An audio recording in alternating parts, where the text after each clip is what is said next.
إن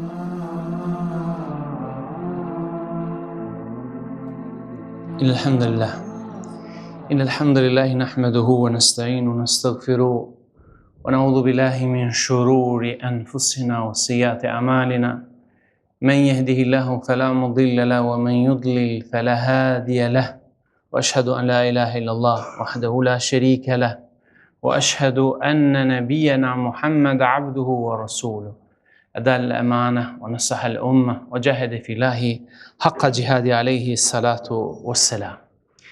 Falëndrimet I takojnë të madhit Zot xhalla taala. Paqja, begatit dhe mirësitë e Zotit qofshin mbi profetin e tij, mbi familjen e profetit, mbi shokët që ndihmuan atë dhe mbi gjithë pasuesit e tij që ndihen krenar, që janë pjesë të umetit të tij deri në kiamet.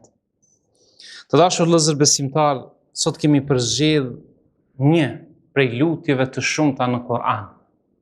Kur'ani, libri fisnik, fjala e vetme e ruajtur e Zotit deri në kiamet që është Kur'ani si libri I shenjtë, ai në vetën e vet përmban disa lutje. Disa lutje që I thanë profetë e Allahut xhalla taala, e një ndër to është edhe lutja e profetit Adem alayhi salam. Në konceptin islam, ne si musliman besojmë se origjina jonë, fillet tona janë nga dheu, si thot Zoti në Kur'an, prej toke ju kemi kriju, nga toka, pra në tokë do t'ju sjellim prap e që është varrimi jonë, pastaj Zoti thot dhe prej saj prap do t'ju nxjerrmi që është ringjallja. Dhe ne besojmë se kemi prej ardhje nga një baba dhe një nan, I cili quhet Adem, dhe ajo nan, gruaja e tij quhet Hawa, që Zoti pra e ka përmend këtë rrëfim në disa vende në Kur'an. Është një rrëfim shumë interesant që Allahu e përmend të Ademit alayhis salam dhe Hawas kur vendqëndrimi I tyre, fillet e qëndrimit të tyre, vendbanimi I tyre ishte xheneti. Dhe Zoti xhalla taala si një test për ta I tha që ata dy nuk duhen t'i afrohen vetëm një pemë. Para mendoni sa bukuri ka kjo dynja, sa halallat I ka kjo dynja. Zoti vetëm disa I ka thënë njeriu të mos ju afro. Një përngjasim I njëjtë. Xheneti do thotë është ajo siç e ka përshkruar pejgamberi sallallahu alaihi wasallam, është farsyri s'ta ka pa, veshi s'ta ka ndëgju, as në mendje kur ty nuk të ka shku ç'është xheneti. Xheneti fillon aty ku përfundon imagjinata e njeriu. Me gjithë këto bukuri, Allahu e ka sfidu në këtë rast, pra e ka testu Ademin alayhis salam dhe Hawan që mos t'i afrohet një pemë. Do thotë në kuptimin mos t'i afrohen asaj që mos të hajnë nga ajo. Kjo ka qenë test, një test shumë I lehtë në dukje. Kështu janë edhe haramat.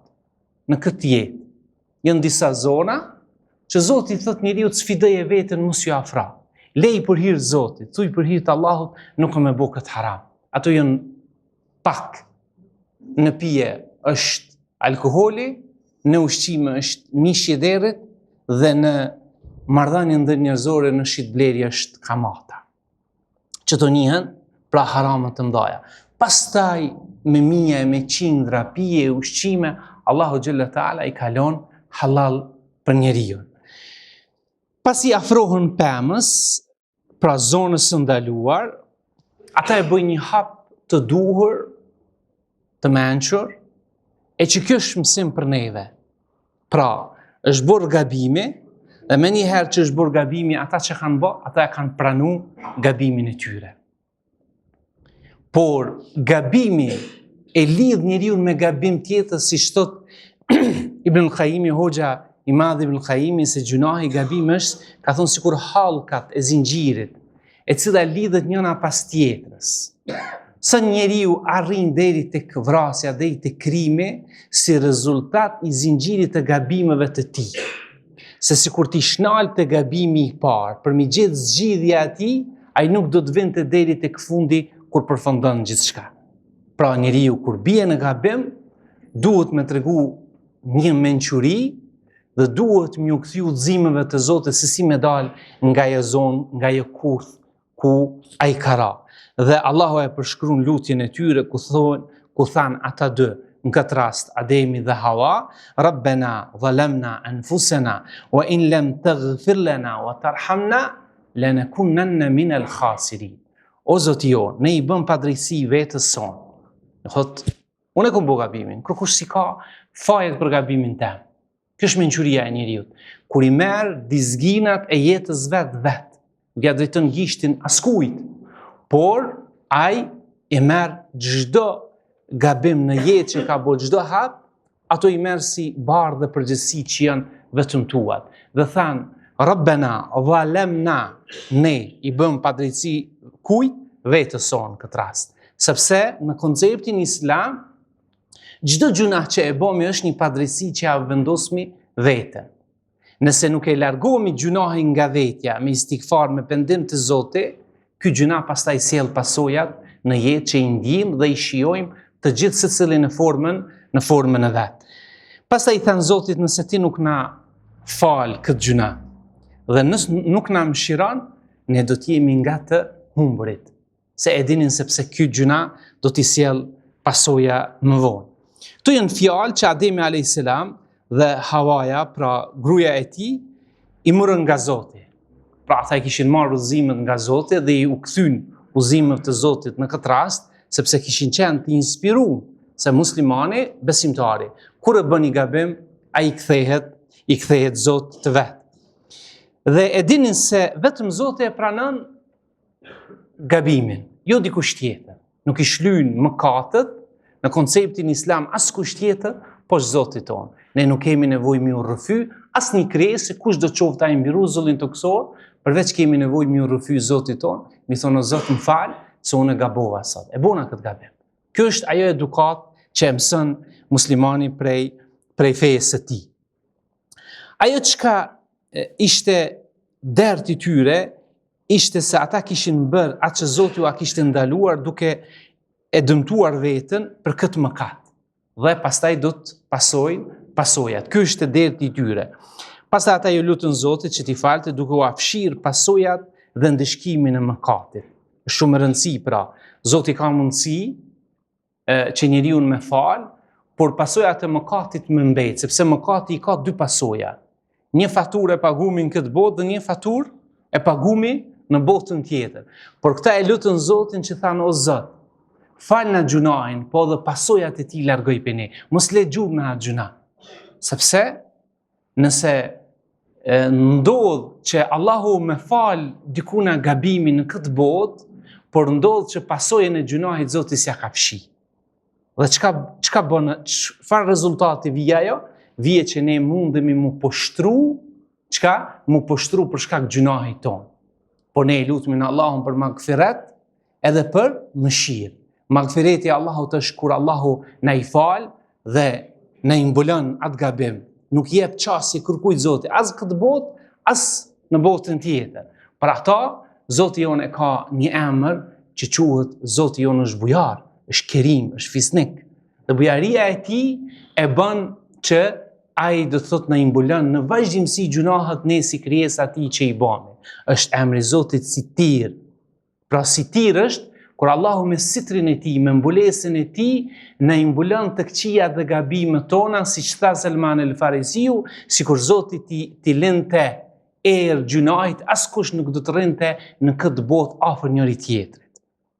Por prej mëshirës tij është Allahu e mbulon, që shta pejgamberi sallallahu alaihi wasallam se umeti im do të jenë të falur, përveç ata që bëjnë gjunahe haptazi. Ata që bëjnë një gjunah, pastaj dalin, lavdrohen tek shokët, tek moshatarët e tyre, se unë e kam bërë këtë gjunah ose gjunahin tjetër.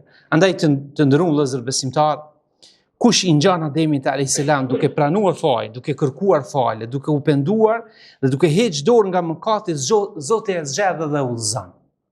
Këto janë hapat të cilët I mur Ademi alayhis salam. Ka pranuar faljen, ka kërkuar falje, është pendu, ka heqë dorë nga I gjuna, edhe Zoti xhella taala udhëzon pastaj që mos mu kthy në atë mëkat.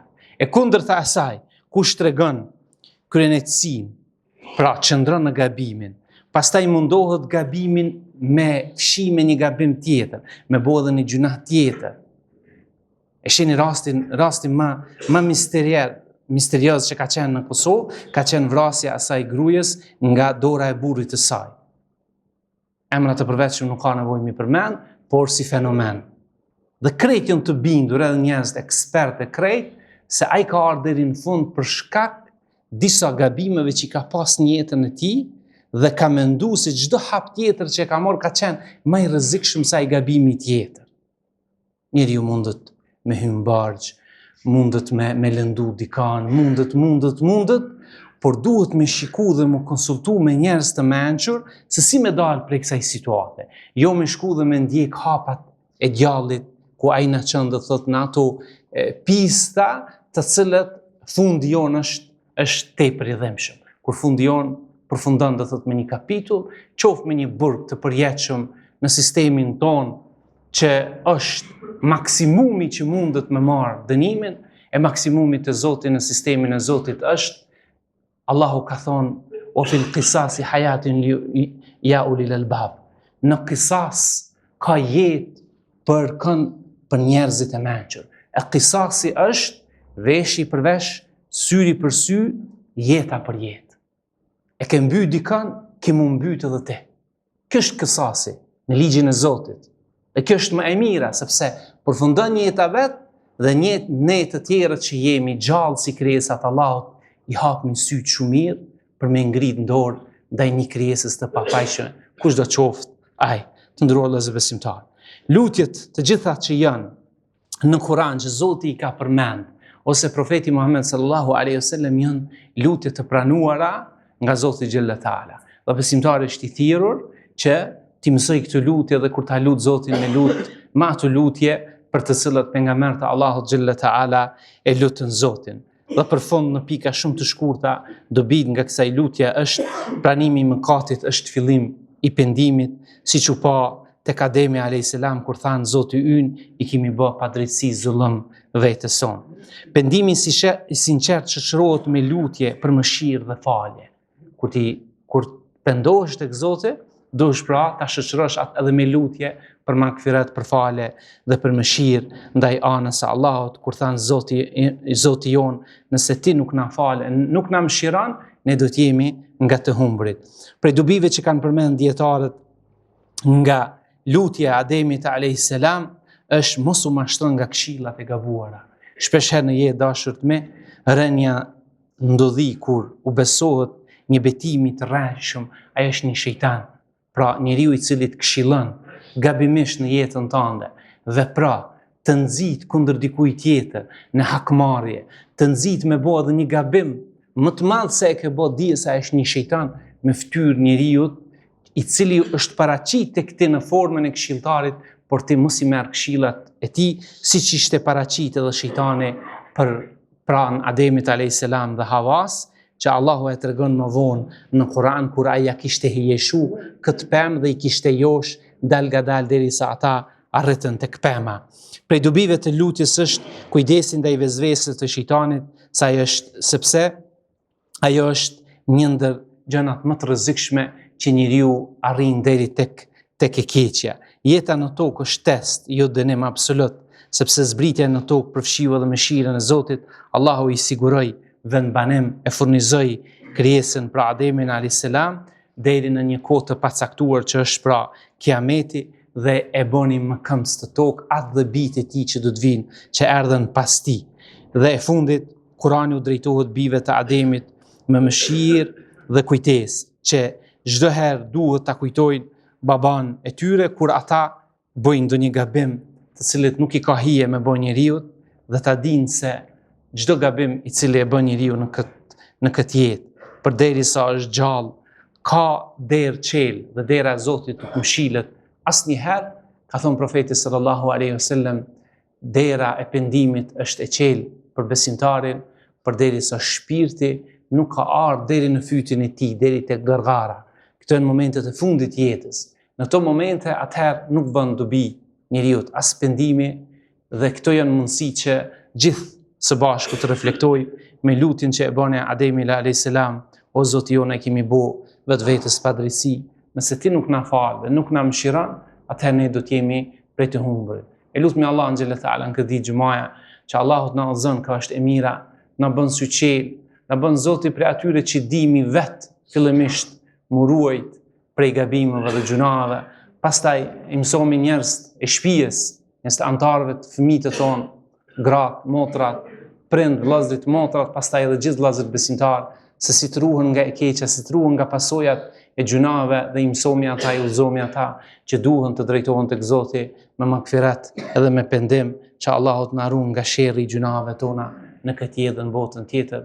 Aqulu qawli hadha wastaghfirullaha li wa lakum min kulli dhanb innahu huwal ghafurur rahim.